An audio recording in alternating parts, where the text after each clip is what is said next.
This is Rose Norman. It is July 30th, 2025, and I'm introducing Merril Mushroom, who will be interviewing Beleaf Cronewrite, also known as Marianne Hopper, and Andrea Nadelsky, also known as Drea Firewalker. And they'll begin by recapping part one of this interview where they talked about their lives before they met. Take it away. Well, before we met, I mean, I was just out there in the bars and having fun and, carrying on with life and, just being a dyke. And so from early, late 60s to early 80s, I will have had a lot of fun and running in and out of different protest groups and political groups or whatever I was doing. But along comes this gal called Marianne Hopper. Yay. Be the first of her type that I've met outside my group of tradeswomen that I actually spent time talking to. My type, right, right. Yes, the academic. But the academic was tired of being an academic after teaching, in college for 12 years. And so that's why I moved to Kansas City, because I was changing careers. I became a tech writer at Tallgrass Technologies, which was a tech company. And so, of course, didn't want to be tech all the time, and I definitely didn't have to grade papers anymore. So I had free time. So I headed to town, downtown Kansas City, found New Earth Bookstore, talked to all the dykes there who said, "Where do the women hang out?" And they told me Pete's Pub. So that's where I went, and Drea was the bouncer. So I'm walking in saying, where are the women? And so let's see, did you act like I had to have an ID or something? Yes. She was engaging. So Yes. There was a table across the door. So once I got there, I couldn't just like mingle in. She had to like interrogate me. But she did have a cute little outfit on, one of those Michael Jackson black and blue matching tops. So I thought, well, at least, this one's cute and wears nice clothes.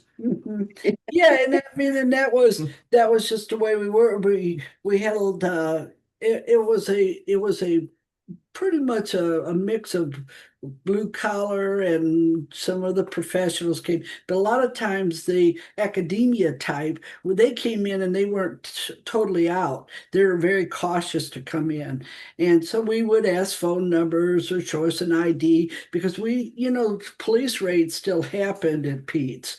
And so what would happen is they would just come in and turn the lights on and check us all out. Well, because the what I'll call the academia type, they were a little more paranoid. And so I tended, my little crowd of friends, we tended to be a little bit more, razzing them and so forth. So I always got phone numbers. Didn't mean I used them right away, but I got the gals' phone numbers that I liked and I paid attention. And so I was waiting for her to call, so I came back a few times, but before she finally called, it took a while. I was in no This hurry. was like, no hurry. She had other women there, So I was meeting some too. I mean, I had my fun. Oh, I know you did. So anyway, the first thing that we really did together was the Kansas City Women's Support Group, and you were a part of that. Yes, I was. And so you invited me to go to a potluck, of course, to meet other women in town. And so that's how I was kind of introduced to the lesbian community in Kansas City, was through the support group Potluck. And Right. you had been a part of that For about a year. For about a year. And Mhm. so we got to meet those women. And that potluck had come out of MCC, where my friend was an assistant minister. And so that's why, they had asked me they were going through their changes, but they had asked me if I'd take over this support group.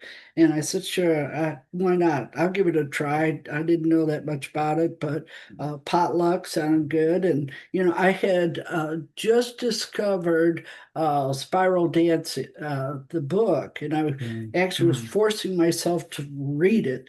And Yes, Yes. we did realize we were reading the same book, Starhawk's Spiral Dance. Right. And so that was kind of a conversation we could have together about women's spirituality as well as just the lesbian scene. So that was kind of a beginning conversation. Outside Outside of that, but also because you took over KCWSG, as she often does any group, I get roped into helping organize it.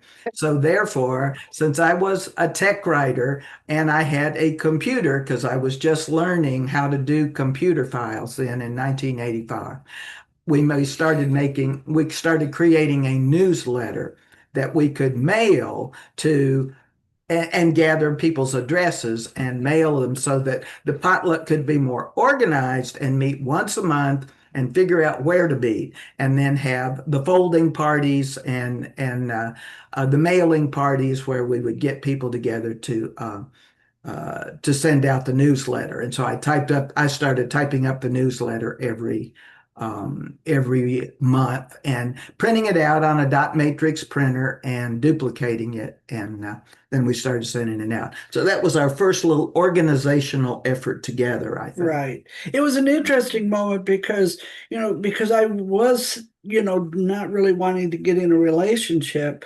One of the things I was aware of was I never asked her what she did because I didn't like the Did like a job? no, yeah, like a job. She didn't tell me she had been an English professor. She didn't tell me she was well educated. She talked more about her family, the little working class family she had come from, Detroit. We had enough of that. I think she must have recognized that I had an attitude towards educated people, and I did, for whatever it was worth. Mm-hmm. But that little bit, that made a big difference in how we clicked. Because once I realized all of these great skills she had, why not utilize them? So it's like, you want to do a newsletter? Of course. Yes. I'm too insecure to do it, but you can do it. Yes. I'll make sure we get together. I'll make my friends show up. So. Yes. Since I left Tokyo College teaching, I decided when I come to town, I will introduce myself just as what I'm doing now, and I don't have to give a big credential thing, because for once in my life I wasn't hanging around with academics who always had to say, where you got your degrees from and where you're teaching and all the classes you're teaching. So all that kind of conversation I wasn't having anymore, and I felt really kind of freed from it. So Drea's world was a whole different world than my world, and I think our first date, Lord, she comes, I have a nice blue sweater on. She comes to the door in a Ghostbusters shirt. So I'm thinking, well, this is a little weird. What kind of restaurant are we going to go to wear a Ghostbusters shirt? So we end up at a Chinese restaurant. They don't even serve drinks because she's afraid she's going to have to pay for my dinner, and I'm not going to, run up a big liquor bill. So I think, well, this is going to be kind of a cheap date. So after the date, she's driving around in this odd Dodge Omni, not a good choice in cars. So I'm thinking she knows nothing about cars, but she decides to show me Kansas City. So we drive by a million apartment buildings. I manage this one. I know the owner of this guy. Here's the history of the plaza that I know about. So I got a real indoctrination of Kansas City in a whole different way than if I'd have met some nice English teacher and we would have, talked about the latest book that we read. So it was kind of fun. It was a world of real estate, and I was glowing in the fact that I had discovered all this money, and I was there and I was running their businesses, and I was bragging, basically saying, hey, even though I'm not educated to whatever, I am very astute to how the system works. So you want to come around, and then we ended up on top of a lookout point in Kansas City overlooking the river and where the planes came in, and that's where we had at least we could make a move then. At least I thought, yeah, get on with it here. Yeah. Yes. So who made the first move? I think we were kind of together on that. Yeah, Since we were in the yeah. car, it was just like, isn't this a beautiful overlooking the Missouri River? Lean, lean. Then we both And leaned at the right time, you no, know. I had met her, let's say, in August, September. It was 6 months before we really hooked up Yeah, that first because bar was like October. Yeah. yeah, So, she'd come to a number of potlucks. We'd had the KCWSG. I'd already put on a retreat, winter retreat or fall retreat with about 20 that I was dykes. not invited And she to. was So I not. was a little ticked off at Yeah, that. I did not invite her because, these are people I knew and it's this group and she's just coming in and it's like, I don't know. I'm not introducing her for y'all to think I'm with somebody yet. Uh, So it was like one of the things that Leaf used to say was, it takes about, every season before you get to know one another. And I have to agree that mm, that was probably a good line that she used because I was not in that position where I wanted to really commit to anybody or anything at that point, as well as seeing how we go through 3 months together or 4 months together. It's winter, it's summer. The type of work I did really, I didn't have an 8 to 5. I worked whenever and when I needed money, like when we went to Michigan, yeah, our first trip thinking to, about, yeah, the 6 month, even though you didn't invite me to that February thing, by August, I had already planned to go to Mitch Fest. I had been to it before. And she had never been. And so you had camping gear, I think, yes, and I had a better car. And so we decided our first real travel together would be Mish Fest. And that would either, because we'll be on the road for a week or two from Kansas City, driving up to Michigan. So that will either break our relationship because we're tired of each other, or it'll make it. So we did very well on that first trip, and right. we were both introduced to the festival again in a different way. This time, as a couple, we were going there together, but we were still free to go to different workshops, do our own thing. And Yeah, I don't know if that's the year that we met Sonia Johnson when her Wildfire book came yeah. out. It might have been. Yeah. But what was interesting is because that was my first time going to outside of the bar dyke scene and just the Kansas City scene, that was my first introduction to there's a world of lesbians out there in Mishfest. And I mean, it was like one of those aha moments that wouldn't quit. And I probably rattled forever.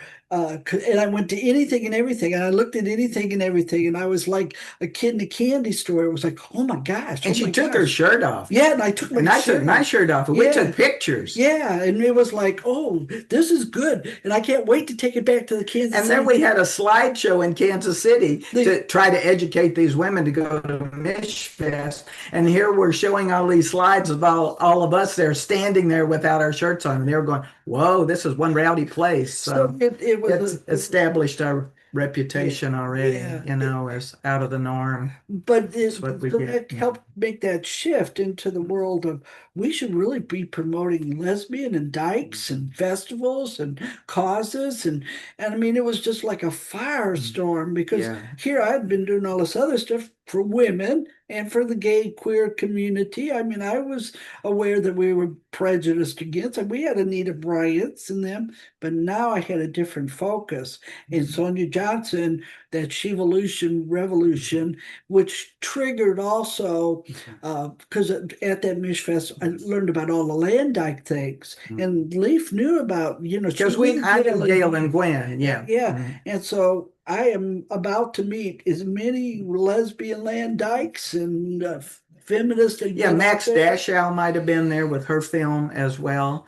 And yeah, I think that really prompted us to go look at women's land. It was like, we need to be on women's land, or we need to buy something, or we need to figure out how to get a women's community together. So we started visiting. We went to Wisconsin. We went to a lot of land after Mishfest. So that was something we realized we had in common pretty quickly, was wanting to figure out how to create more of a women's community than just the KCWSD social group once a month. We wanted to live in it, like Sonia said, and have a community. And what was interesting is that Leaf, again, she knew how to find the places to go to through Lesbian Connection, through advertisements, and talking with her friends and that. Where I had the trade skills, so we would go like to Doe's Farm and different places. Of course, the thing I recognized was, ooh, a lot of women did not have skills, and I was like, "Ugh," they would just say, "We could really use you," and I thought, "Yeah, I bet you could, but I'm not staying." And so I was going back to the city. I like the city, and I got my own program going on. So that was kind of the also developing the need for wanting to have a urban space for us to work in. Right, because you had your house then, and Yeah, I and had so my home. she was renovating her home at that time, the one in on Harrison that was eventually part of Womantown. And that home, I lived in an apartment in Shawnee, and that home was under construction. So I did not want to live in construction, and so she would come to the suburbs and stay with me, and then I would go in and help on the weekends with the renovation project. So I did learn a lot about these physical skills and hammers and nails and knocking out sheetrock and going to hardware stores every Saturday. So it was a new world for me too. So I hadn't done that before. And it was something new to learn. And the idea of owning your own place and renovating it seemed good. But we could move to Thanksgiving. Yes. So, so we have now established we were together, and I Though we lived in separate places. right, and we were doing our things, but then it was time for holidays to start, our first year of holidays together. And naive Drea here says, "Sure, my family would love for you to come for Thanksgiving. Why not? They're gonna all get together. They know who I am." So we show up for Thanksgiving with my whole family there At your at sister's. one of my sister's home, only to discover that their ugly prejudice is about to show themselves. Now I am very dykely looking. There is no question who She I wore am. a little tie. Yeah. And Marianne comes in, Leaf, and within 24 hours, we were asked to leave the family gathering because A lot of children were there. They worried. they were, I think we spent one night at her house. we did. And then the next morning they had all talked. They had decided to get together and turn on us and say, "We don't want your type here. You're welcome to stay, Drea, but y'all can't stay as a couple. This is not good for the kids to be seeing what y'all are." And it was like, what the hell? Here I'd been out for 12 years plus. And they knew your And they other knew, partner they at knew one them, time. they knew, but they had met my other partner, but said never carried them home for holidays or anything. It was kind of like, all right, we know, but we don't want to see it. This was in their face because I was making a commitment, and it was like, this is serious. And at that point, they Yeah, get this was in yeah, Indianapolis. at And that so point it was we left. they gave us an ultimatum. They gave me an ultimatum. Leaf Marion wasn't there to hear the conversation. I was told either I choose my family or I choose her. And I said, got it. We're out of here. We'll be gone by breakfast. And we packed up and left. And it was many years before we will ever reconnect with the entire family because it was like, this is not going to happen. Yeah, this happened in Indianapolis. And so we had the entire drive home to discuss what this felt like, how we were going to deal with family. I wasn't sure, if she wanted to, how she wanted to handle this. Should I back out or whatever? So I think it was on that drive really that we really realized that we have to be number one for each other, Yes. and everybody else is going to be second. We are going to have to be the ones that are always sticking up for ourselves. Right. And even if it's even erroneously, if we blame other people for problems they didn't create, we're still blaming them rather than ourselves because we decided. So I think it was that particular trip, the very same year we met, that we decided that we were committed and we were going to have to work at that. Because I think and then in December, I think that's when we went to Mississippi. to say, well, we'll try it with my family then. Right. But because I'm an only child, mom and dad were, and they had already dealt with me coming out, and they weren't happy about it, but they were getting used to the idea that I was bringing some new woman to around occasionally. So we went home for Christmas for mom and dad, and we even went over to Corinth, where my dad's family, his brothers and sisters, a lot of them live, and we often had a meal over there.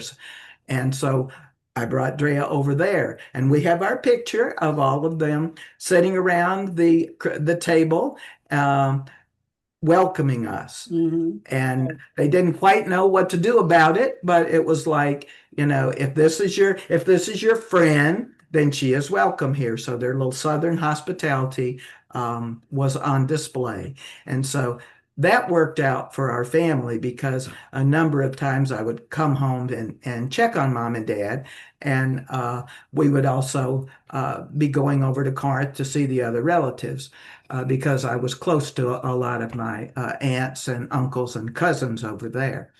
Um, so that bond was at least created. And really that kind of moves into, I had elderly parents and my dad was developing Alzheimer's, and we were going to have to decide how to help them because I'm the only child, so I have to help them out. And so we actually talked about if I was going to give up my job and move back to Memphis and get another job so that I could they were in Hernando, Mississippi, which is close to Memphis, to be able to take care of them. Andrea actually was willing to move to Mississippi. Well, I had a connection because I was again in that circle of people that had money and owned businesses. But this one person owned a cotton gin down there in Mississippi. And I told Steve, I said, I might need a job. I said, but I might need a job. And he says, I'll make sure you got a good position. And so I told Mary, and I said, we can go there. I said, I know it's outside my world, but I can go there and I know I could work and it's be okay if you need to take care of your family. We can figure it out. So I was willing. So I think that again it helped cement our relationship that she was actually willing to move to the South. But talking to mom and dad, I had just gotten into the tech world and I didn't really want to move back to Mississippi. So I asked them if they would be willing to move to Kansas City if we sold their house in Mississippi and bought another small house that we had kind of found in Shawnee, Kansas, near the apartment where I live. And mother was willing, but because dad wasn't really making decisions then. So mother was willing. And so we did sell their house, go there, pack them up, drive the U-Haul truck home. Drea drove daddy's car and he told her his entire life story all the way from Memphis, Tennessee to Kansas City. And I drove the U-Haul with mom because it was a stick shift and it was hard to drive. So we were together in that move, and I think that kind of cemented our bond as well. Yeah, so and because of, again, my type of work that I did, I had flex hours for myself. I would take Mary Ann's mom with me so she could get out of the house and and she was a northerner and she liked the fact I was a northerner. That's And why we she would liked talk about Yankees that. together. Yeah, it just gave her some type of comfort, and she got to meet the guys that worked for me, who were a lot of little trades guys or gals, and she was sweet. She was tiny, and she called her Tiny, and it was good. So yeah, so we had that going on, and then I had my dad was an only child, and he had passed away from alcoholism. And so his mother was still alive, and I pretty much became her caregiver during the same period of time. Now, we never moved her to Kansas City, but I actually would go back and forth from Kansas City to outside of Joliet, Illinois, to take care of her and so forth. Mm-hmm. And so for the next number of years in the late 80s, we were both caring for our elderly family that during everything else we were doing in the world. So during that time, my dad passed away in '88. the house renovation, we had gotten pretty well far along, and so I agreed to move to Midtown from the shiny suburbs, and it was scary because her neighborhood was still Blight. a blighted neighborhood. And so that was really the beginning of when I moved there, of us sitting out on the porch in the evenings and hearing gunfire and hearing the people next door throwing bottles at us and saying, Dykes, you should move out of here. That was kind of the beginning of us talking about Womantown. And wouldn't it be nice if we got more friends to move here and create a real community here? And we had still been talking at KCWSG about Sonia Johnson's book and creating community and whatever. So that's kind of what our motivation was creating Womantown. Then I had moved to another tech company by then, so I was on a desk that I had time to be doing my work and then switching my screen and typing up response letters to the LC ad we put in about Womantown and creating a brochure and deciding to create that movement. So, right. And I was able to take my skills of managing all these other people's properties and come into Womantown where there were a lot of apartments and so forth, and be able to offer to them, hey, I will manage your properties for free. We do this and yada yada. We create a landlord association. And that helped cement. It's like, let's kick all these slum landlords out, and they can't say they wouldn't do it for free because they like that free money. So we really had a lot of leverage in that regard, that how we could handle this blight area and developers and so forth. And we decided to promote and talk about trying to create more and more connections. And we've had a lot of connections with a lot of different groups as a result of that. Because with Womantown, we realized beside just the LC ad, we decided to go to National Women's Music Fest and do a workshop there. And that's when it was held in Bloomington, Indiana. So we drove over there and had a workshop there and connected with more people, trying to promote Womantown. That's where we met She-Wolf. And then, of course, from She-Wolf, tradeswoman, she got it. And that's also met Brenda and Wanda during this period of time, their community.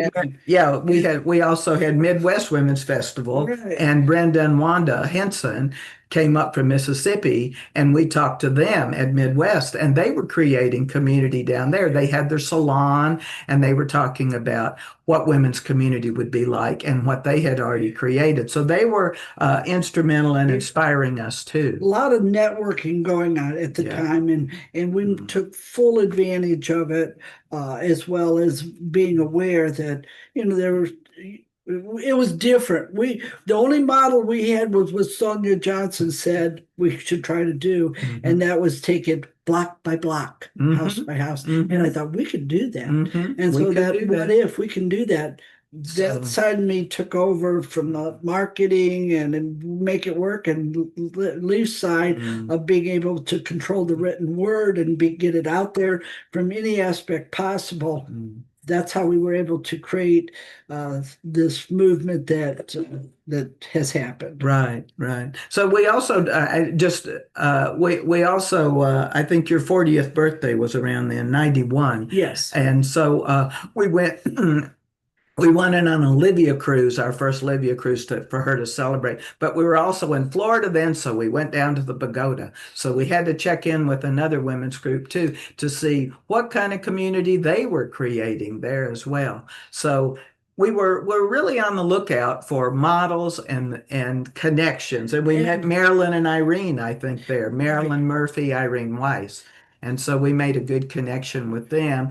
And not too long afterward, they came to Womantown, and we were trying to convince Marilyn to buy a house there. And she was really interested in one. But Irene was determined to go out to New Mexico. Yeah, she was going to Apache. Yeah, but we sure tried. Yeah, we tried hard on that one. But those connections became very important through the years. And really, because I know probably, I mean, there'll be a link to Womantown and that film that we, and the Yes. documentary that we did, so we won't go into it a whole lot more about it. But the recap after the Womantown film, at least, was that it ended up being, it was produced by National Pub the public PBS public TV, and it was Emmy nominated in the Midwest. It didn't win, but it was Emmy nominated. And we got to go to the fancy ceremony. So that was a lot of fun. And eventually, there is a plaque in a great big plaque, like a Civil War plaque, historic plaque in the middle of Womantown, that was dedicated just a couple years ago. And so our names and the whole history of Womantown is on that plaque. So it was a nice sum up of that. And they just finished that last year, I think. Yeah. There's an archive at UMKC where I had graduated from, and Steve Hines put it together and for the gay lesbian community of Kansas City. So we built off that. Again, all these nice connections through the many years that we lived in Kansas City together had carried through, and we did our different various projects through the years. And so all of that is now housed at University of Missouri at Kansas City. So we carried all of our Womantown documents and photos there. In the years of what was going on, softball teams, political, so forth and so forth. Right. So that's all there. So after Womantown was underway, after about 5 years in '93, I was working for a company that airline reservation company that merged with Delta Airlines. And so the choice was, do I stay in Kansas City and have to, because they were moving everyone to Atlanta. And so I went home and said, shall we stick with Womantown and keep this going? I can get another job somewhere else, or move to Atlanta. And so I really didn't expect her to want to move to Atlanta, because I thought, she's native of Kansas City. What? Yeah, meaning me. She didn't expect her to move. I'm harassing you. Go ahead. Her humor sometime, you have to keep up with it. I missed the cue there. Yeah. Anyway, I didn't expect it, and you did. I did, and I will tell you, it was a hard, I had a hard cry over it because we'd worked so hard. I mean, besides just me living there and finding myself in my world, my friends and so forth, I was now about to leave a movement that we knew we had nourished, created, and was standing on its own as well as could be. And it was time for us to see where Mary Ann's world is. I mean, Kansas City was my world. The South was her world. And so we were about to move, even though thankfully I didn't have to move to Mississippi in the 80s. We were about to move to Atlanta, Georgia, a whole different environment that I was willing to say, okay, we can do this. You make the move. And we actually will move in 93.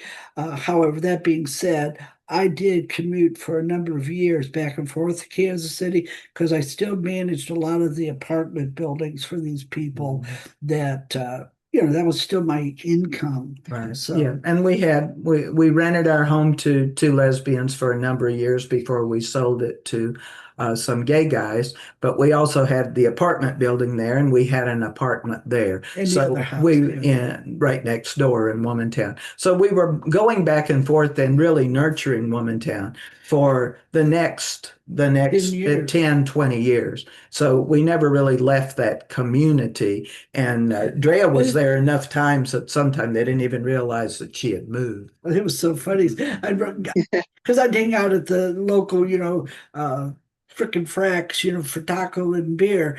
And people say, I haven't seen you for a while. Well, they hadn't seen me because I didn't live there full time. So I was part-time for about 10, 15 years. 2015 is when I quit being part-time in Kansas City. So amazingly, that's what happened. So we moved to Atlanta, bought a contemporary house at the end of a cul-de-sac at the top of a hill to get away from everybody.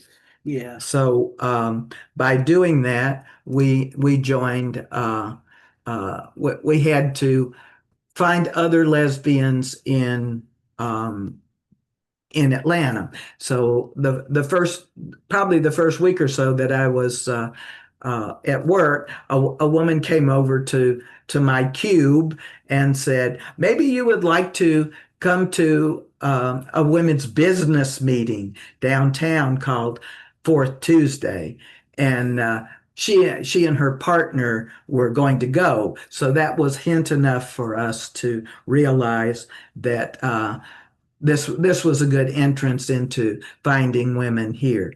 So it was a business community, but it was a business networking group, but it was also a social group that put on dances and spring fling and so of course we got involved very quickly in helping organize that. So for Tuesday, To the point that we actually put on the spring fling we did. down at the Botanical Place, along with a fashion show for the latest dyke look.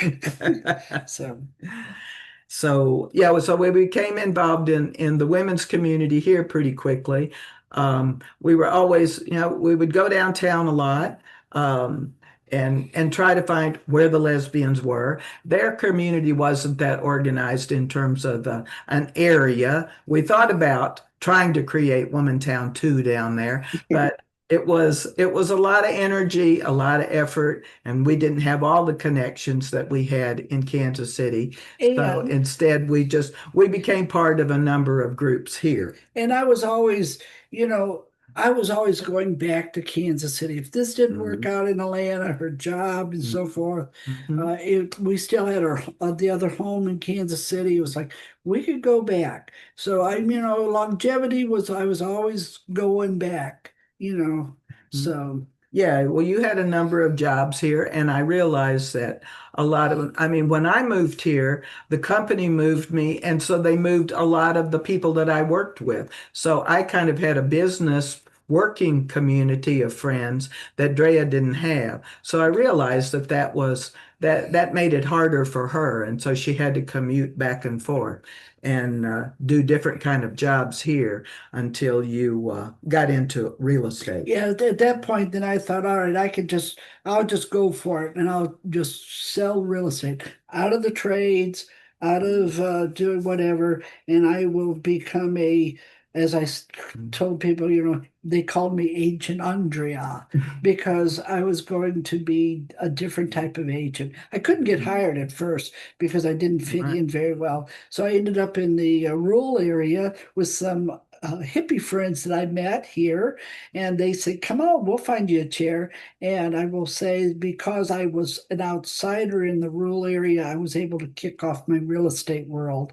And from that point on, I Because the local folks didn't want other people in their business, so they were glad to have an outsider to help sell their. Because you didn't know Mama and Daddy and all my cousins that lived down the road. Right. so we were able to make the switch. Yeah, the real estate got her connected, and she met a lot of, some of her realtor friends were always the most eccentric ones. So the hippie folks. So we had a lot of fun with I them. know no stranger. She knows. I know no stranger. If I sell to you, I love you, you love me. And, when she was turned 50, one of my clients who became one of my good friends, come on to Puerto Rico, let's celebrate. I mean, that's the type of person So we we were. did get involved in the Puerto Rican community. That was a lot of fun, and we still know her friend Sonia's children to this day. So we still go to Puerto Rico to see them. So we and they were very accepting of our relationship. And Sonia was a very devout Christian woman Yeah. who kind of told her congregation off one time that when they were speaking against homosexuals. So we were very fortunate to have very loving and supportive, even straight friends early on. But then 96, I think we can, Olympic. the Olympics were awarded here in Kansas City, in Atlanta. And so we were very excited about what was going to go on. There was a lot of renovation downtown, and I was able, my company was going to be one of the sponsors, so we decided to join. We got our little uniforms and we were going to volunteer. But beforehand, we realized the very county that we lived in, Cobb County, passed an ordinance against gay families. And they decided that they didn't want all these new people coming in from the Olympics, and especially if they were gay. So family values were big in the early 90s. So we ended up going to a march in downtown Marietta Square against protesting that particular ordinance. Because here we are.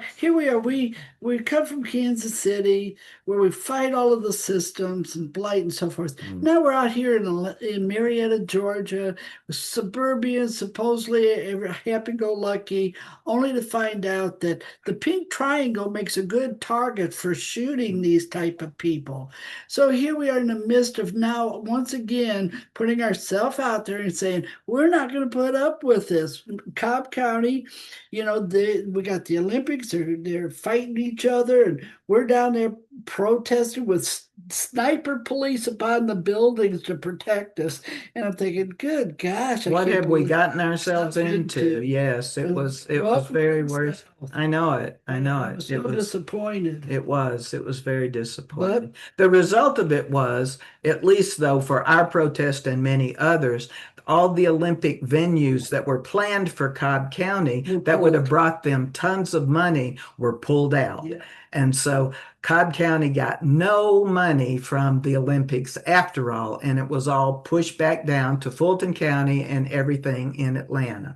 So that made a difference. And as time has gone by, Cobb County is now blue and a very different place.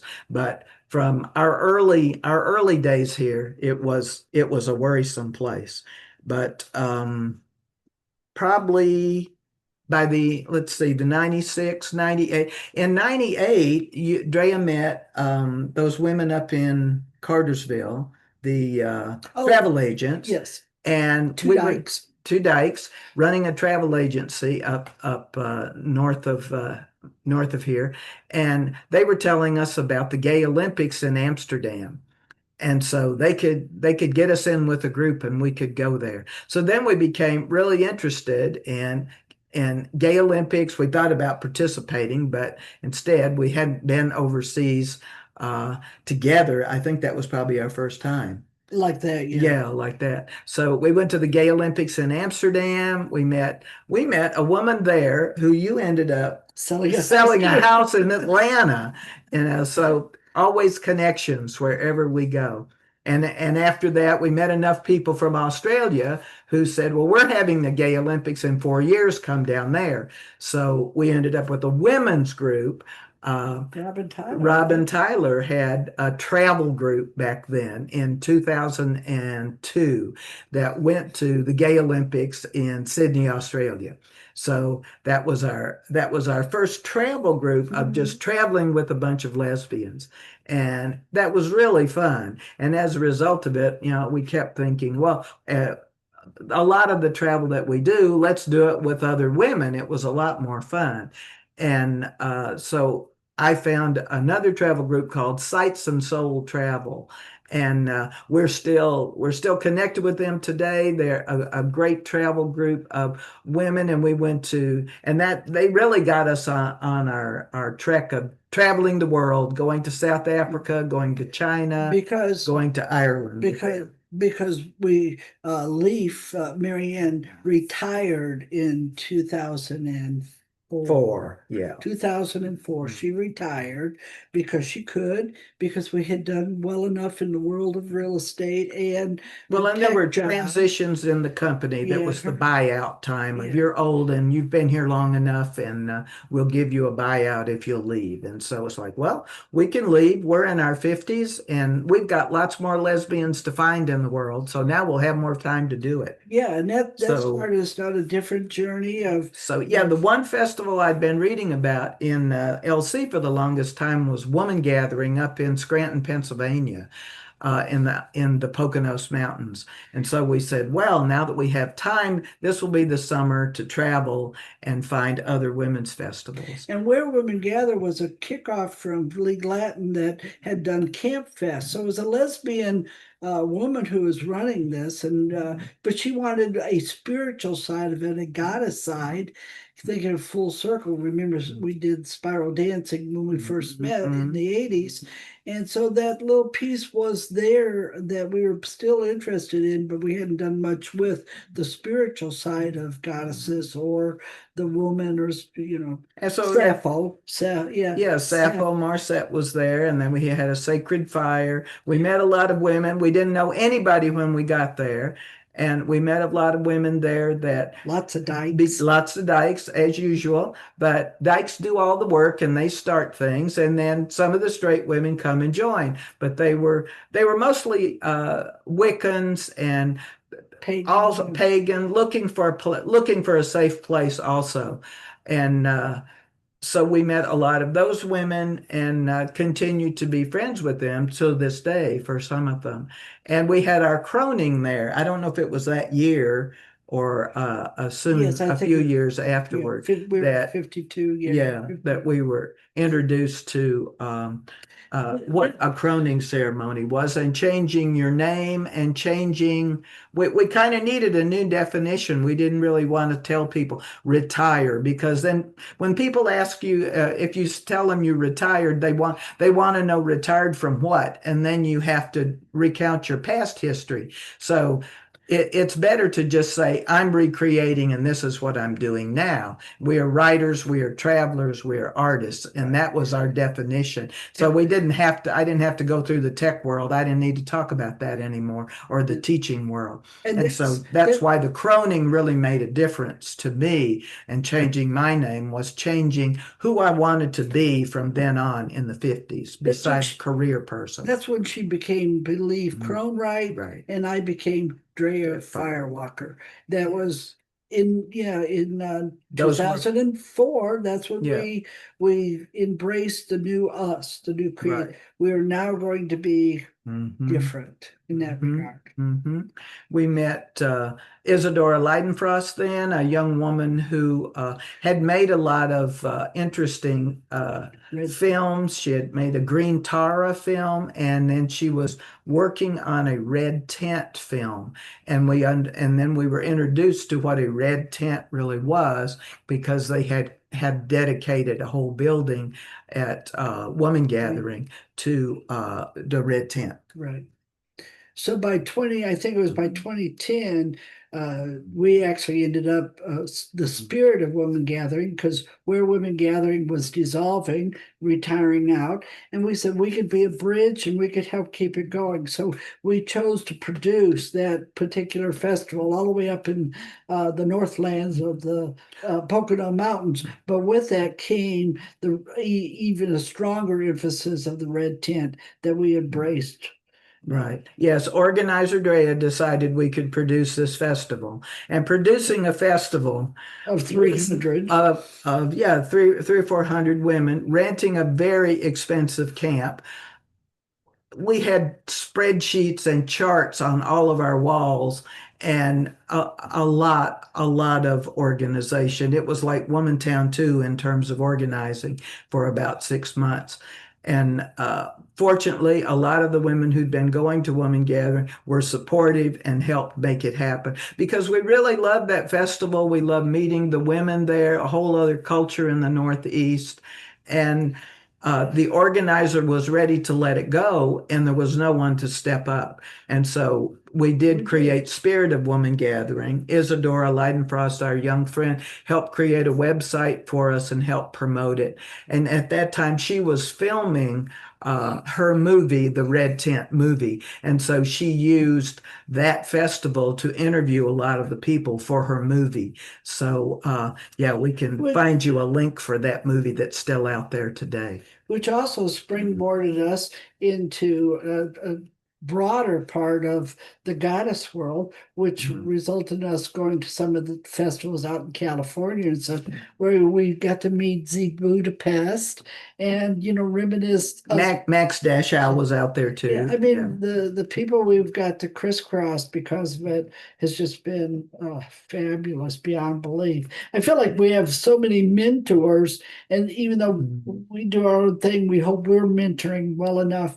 But so many mentors have come and through our lives over these, from the time we meet in 85 to today, we are still moving in and out of Yeah. all these When circles. when we came back, I mean, we were still, and I didn't mention that in '97, moving to Atlanta, I started going to women rights Right. because I had always heard about it, but we were living in Kansas City, it was too far away. So when Gail and Gwen, I realized that they went to women rights. It was a wonderful time to reconnect with them and you, Merril, and meet all the other wonderful women that were part of women rights. So, and that was a the really good. reason I'm bringing it up now is we were talking about producing events, and at that time, I think sometime during maybe the 2000s, women rights was needing money, so we decided to produce a fundraising event in Atlanta called Love, Laughter, and Mighty Dykes. And so we produced it at First Existentialist Church. We had a band, we had music, and we had a number of the woman writers to read poems and stories and put on a real show. And I think was it a Valentine Yeah, it was a type? Valentine. And of course, Drea sold ads to every realtor person she knew and raised a bunch of money and gave them credit on the back of the program. I created the program. And it was quite a big event. It ended up being over 100 women attended, and we raised money that we split with Karis Books. They got half of it, and Woman Rights got the other half. So that was an event here again to pull together a lot of different people that we began to meet in Atlanta. Right. Yeah, so that's it's we're always putting our fingers and we're always paying attention. Who's needing some support? Can we be of some help? We've got a lot of skills between us, between this marketing, advertising side and Leaf's side of writing and reading. And so we do try to stay very current. I was going to mention that one of the things that Women Rights did, I had heard about Merril, you and many others over the years, but I'd never met any of you because again, we lived in Kansas City and she'd reference you. But when we came here, it was like she got her life back in that world of writers and friends. And I watched her do that. She would go to the conference. I didn't go for 7, 8 years before I showed up at Women Rights because one, again, it was a writer's world, and the other was her world. And so I got to go do my construction or whatever. I'd go back to Kansas City while she was going to the conference, and it just really worked. And of course, then one day I was brave enough to show up, but You it were. took a moment. People didn't think she was real, Yeah. but Yeah. I'm glad you showed up. So anyway, So as a result of woman gathering and then our spirit of woman gathering that we produced, that festival eventually was taken over by three other women, two lesbians and a straight woman who really loved the festival, and they continued it. And then it was called Where Women Gather, and it lasted a number more years, and we kept going, till COVID. And we kept going up there and having connections. But also, you were leading croning ceremonies Yes. up there. And that's where, after our croning, and then several other leaders were there, and then they kind of moved on. And we took over a council there called the Crohn's Council. And that was kind of our role in going to that festival. We couldn't just go as a participant. Of course, we had to organize something. So the Crohn's Council was needing a leader, and so we were willing to do that. And so you created a lot of croning ceremonies and so the whole croning aspect became more important to us as time went by. And so when we came back to Atlanta, we looked around at a lot of our friends here lesbians and some straight women that we knew from Unity Church and said, we see a lot of crones here, and they're not talking to each other. They don't have a way to get together. So therefore we created a crones group here, a crones council of our own, that we decided to meet once a week. And Once a month. Once a month, yeah. We were living at that house on the hill for 25 years, and we realized that we needed to get off the hill, and because it was very inaccessible for friends and for some of Drea's family, Barb Esrig, a number of folks that would come. It was a difficult place to get in and out because of all the stairs and steep ground. So we decided to move to where we are now on Sherlock, a ranch home, all one level, and create a woman's center, of course. So we weren't in a hurry to move from that house to this house. And so for a number of years, this house was just a gathering place. 4 years, we made this a women's center, and we had lots of events going on here. We had a couple weddings, a lesbian wedding. We had art in the garden. We had gallery art shows. A memorial art show for Barb. Yeah, we did.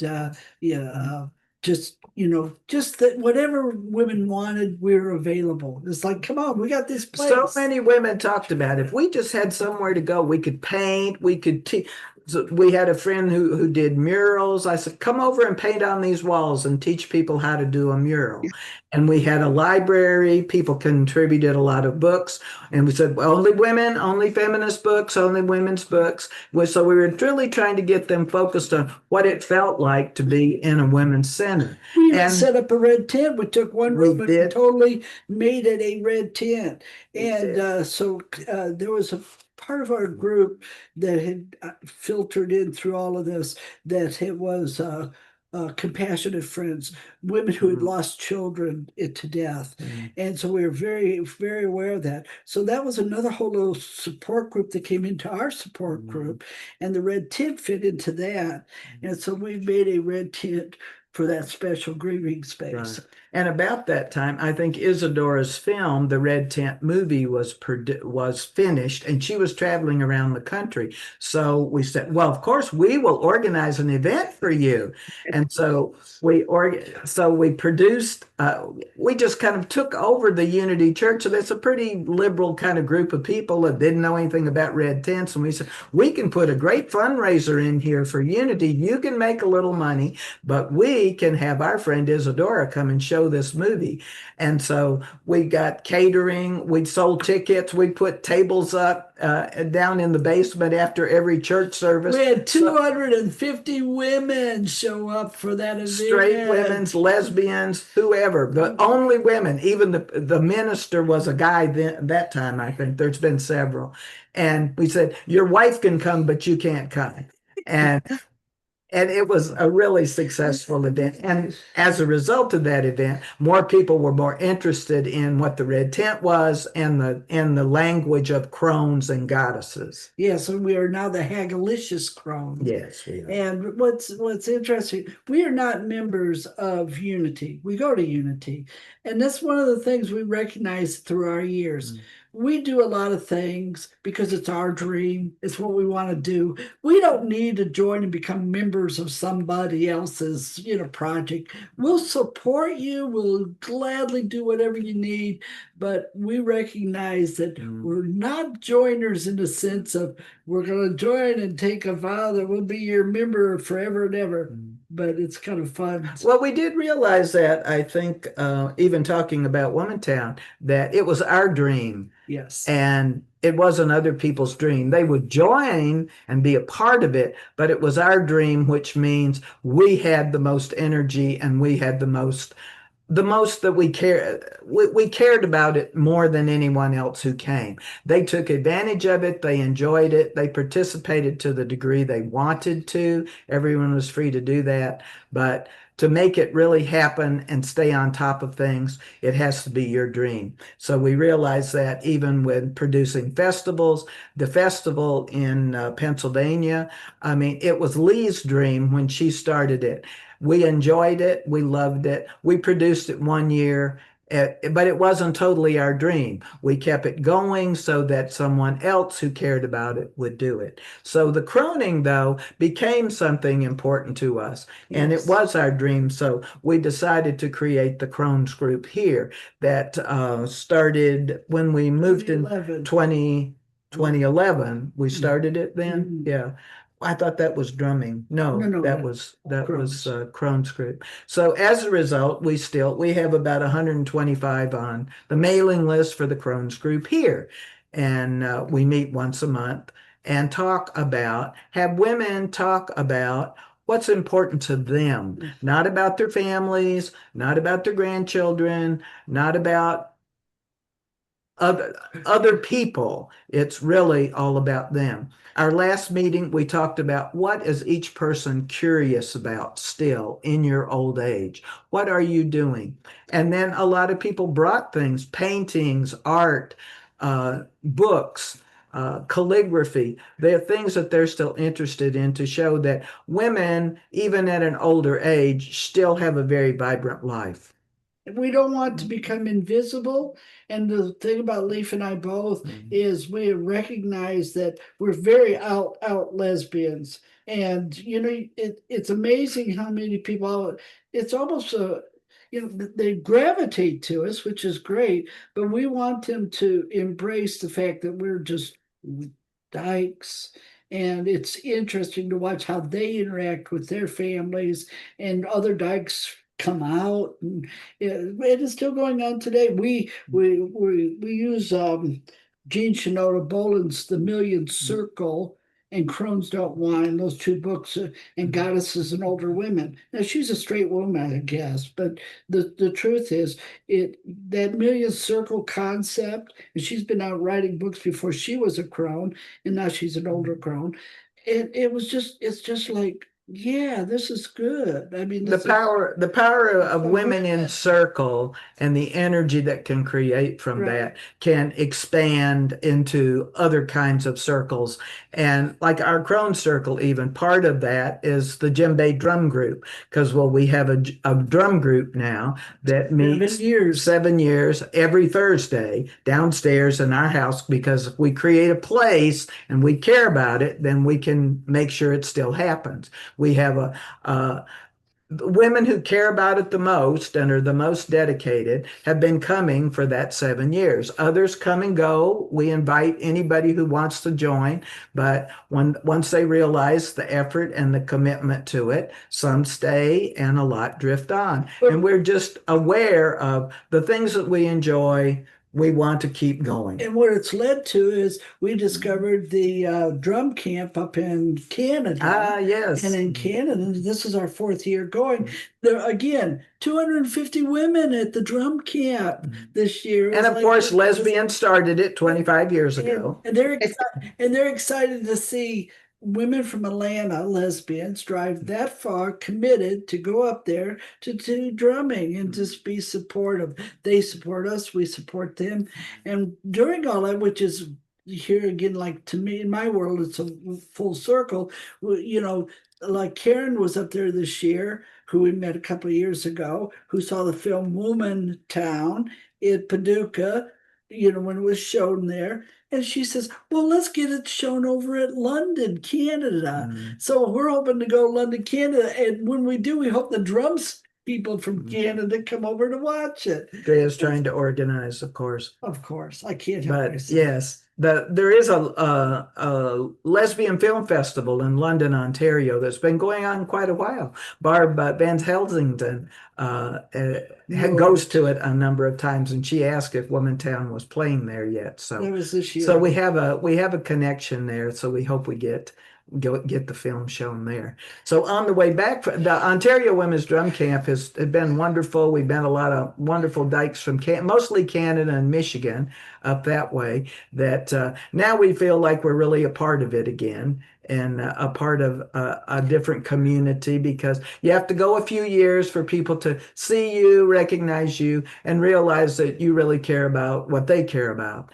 And so we've had fun with that. And on the way home, we visited Lisa Lavart, who is a wonderful artist. She has created Goddesses on Earth. Goddesses on Earth, a film about a, a film about women embodying the goddess spirit of different characteristics. And she's created a wonderful art book and takes portraits of women in their power.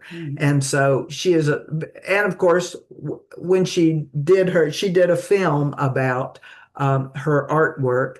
And we, of course, produced it here in Atlanta so she could come down. And so we're trying to create women's community, even for her, in a different environment. Supportive, right? Yes, yes. Right. So, that's it. So we just keep our ears open to what's out there, what's next. Like right now, the big movement, there's two movements going on. One, there's the lesbian bars are disappearing. So therefore, there's we have been going to different ones around the country to visit them. Women's sports bars. No, not the sports bars, the lesbian bars. You're right. Lesbian bars. We go in and go, hey, we're from, and we say, and we're here to support you. Now, which is always fun. The other is the sports bars that are opening up, the women's sports bars, and we are making a point of going to those, and we actually go in and say, we're here to support you, which these are young 40-year-olds, 30-year-olds starting these businesses. It's different from the bar dykes that we knew when we were in the 60s, the 70s, and 80s, where we were in the back rooms, or back alleys going to these bars needing police protection. These sports bars are in little fun, funky areas. We have one here that just opened recently. We went to the grand opening of Jolene. And yay for them. We feel like, and we tell the dykes, go support it, go be part of it, Yeah, we're happy to hear that they're networking a lot, and that we're promoting them wherever we hear about them. Yeah, we're finding the owners of it. We're going there. We're saying, this is who we are. This is what we've done. We're proud of you. We tell them we're proud of you. Just keep it up. It's a different culture. It's not just all lesbians in those bars, but the majority are. And when we walk in, it's like, oh yeah, this still feels like home. It still feels like an easy connection, talking to the young women and seeing what's going on in their worlds. And we forgot the that we got married. Oh, this one kind of wrapping up. Is that because this last year we visited Celia up in Northampton, and that's where we got married in 2009 at Smith College. And so we wanted to go back to Smith to see it. And Celia took us out there, and we went to the very little fountain where we had gotten married. So it was nostalgic. So we've been together 25 years. Yeah, by then we'd already been together. Committed up and fun. We've said, yeah, maybe we should. So we do go to Massachusetts in 2009. We really do. We actually get married legally, and then we come back here to Atlanta, and we decided to throw a big 25 married type function anniversary party at one of the arts Callenwald Arts Center. So we rent the whole place. We're doing it, and it was a wonderful. Sue Barbara is the one that videoed it for us. Lots of the woman writers showed up and read special goddesses from where women gather. Came down from Pennsylvania. I mean. And even my southern cousins came. Drea's sister and by now two good sisters. Yeah, I do have a big family, but out of it, only two sisters and their families were supportive of us. They show up. So we have in 2009 or 10 when we put on the actual event, our circles are filling up with our life of togetherness because of how we've journeyed together.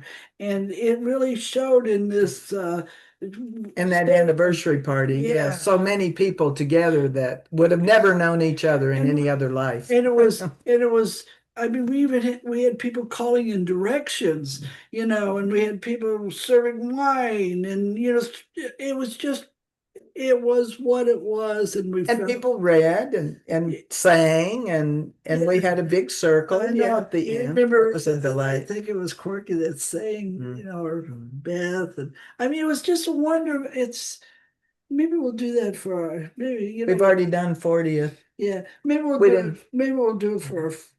What did I we don't do know. for 40th? I don't know. I don't know. Oh, we went to New York City for our 40th. Yeah. Yeah, we thought that would be fun. Yes. Yeah. Anyway, that's here we are in 2025. 40 Still- years later. Yeah, 40 years later, still very independent, very together. I'm still doing my artwork and doing my thing. Leaf still does her Still writing her writing. book, Yeah, yeah. and yet we are still out there But we being still, hopeful that the lesbians, young dykes, and so forth, whenever we cross their paths, we yes, just keep it. yes. We keep Yes. encouraging them. Mhm. Keep encouraging them. That's our. So do you want to say anything about your writing and your art? I miss that. Yeah. Well, we Yeah. my first, Drea was very supportive of this. I had written so many different short stories and whatever. And her friend Larry found, because he was a musician as well as a realtor, he found this recording studio in downtown Atlanta. And he said, check it out, that they encourage young people to come and record on their off times when movie stars aren't there. Beyonce and a number of different people recorded at that studio, but mostly they would always come in at night because they were famous and they didn't want the publicity. So during the day they were freed up. So I went down there and took 6 stories and went to this professional studio called Patchworks and didn't have to pay a lot of money really, but got a professional studio with a sound mixer and an editor and everything to record my first CD of my first collection of Southern short stories called Missing the Magnolias. So once I had that CD done, I mean, it was a very exciting environment to get to do it in, and they were very professional. Even though I was having to work with guys, but they didn't care. They were all about the professionalism of it. So after that, then I decided, well, maybe I could really, publish a book. And once I did the CD and put it together as a collection, I thought, well, I can publish a book. So yeah, another collection of short stories. Don't Let the Flies In. I've created all these characters. Some of these characters grew out of really art festivals that you can talk about. That Drea was selling bird baths and bird feeders and bird houses. And so at these festivals, I would start listening to people, listening to their dialogue, listening to their lives. And so some of them kind of inspired some of my stories. I mean, Eudora Welty always used to say that she listened to people talk and got a feel for what their lives were like. So Edith and all of her buddies in Don't Let the Flies In were the result of some art festival overhearing of folks in other booths selling their wares. Then my next novel was what was that? The League of their, Yeah.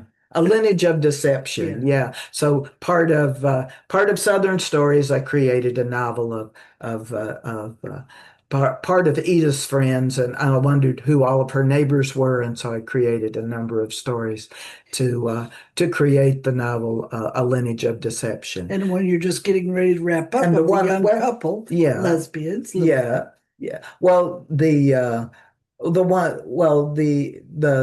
next book was Where Risky Women Travel, and because we've traveled so many places, yeah, I decided that the way to, instead of just writing a memoir about my travel, I decided to create 2 fictional characters, a photographer and a gallery owner, and the photographer wanted to shoot all these exotic pictures and be rebellious. And so she went to all the places that we have been, China, uh, Africa, Ireland. Ireland. 42 countries later. No, well, Got a book. there are only a few travelers in there. Machu Picchu, Galapagos. So the last book, Where Risky Women Travel, was a fun adventure to remember some of the places we had been, but and also in Canada too.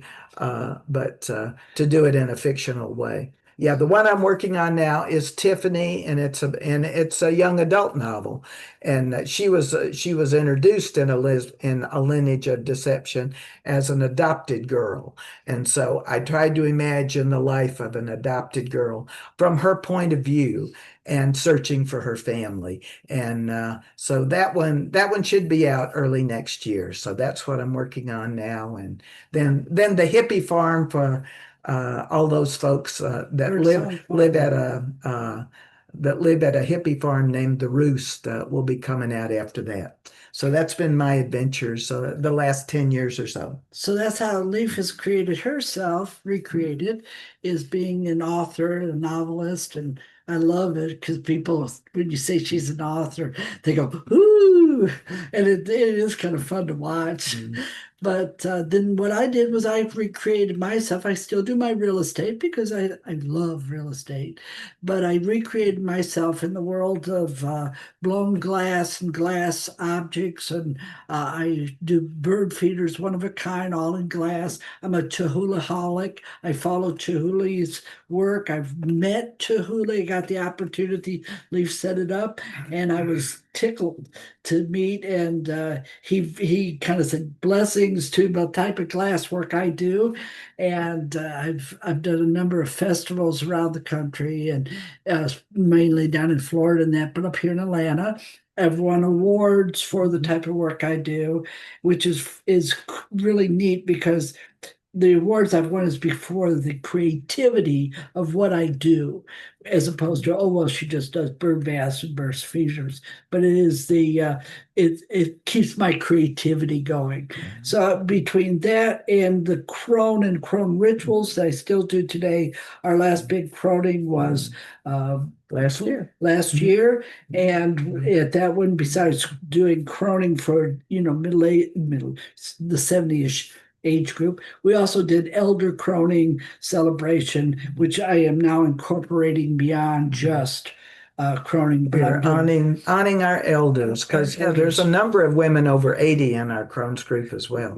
So lots of good wisdom there. So there's just, that's who we are today. And we appreciate all that we know all of y'all have done before us. And we're very grateful, and we're grateful for this opportunity to share our life and how we are. And we love road trips, so no telling when we'll show up at your place. I know it. We tried. We just missed you by a moment, but we did get to the Bar Dyke play, which was we're always looking. And we'll be up that way. You want to say something about your memorial project at Women Rights? That is part of who I am as a person. Is I'm very psychic driven, thanks to my grandmother, and who encouraged that side of me. And at Women Rights, even though I didn't know a lot of the women, I felt their spirits there. And doing the honoring of the women rights and having writers that had passed away, I felt very, very humbled by being able to do a special memorial for them and calling them forth and knowing that they had been among y'all and had such influence on so many. And it still resonates with me today. I still think of many of them. And like when Salamander passed away and Barb Esrick, because we did it at Dyke Writers, we actually did a memorial to those that are still passing away in our circles that we know.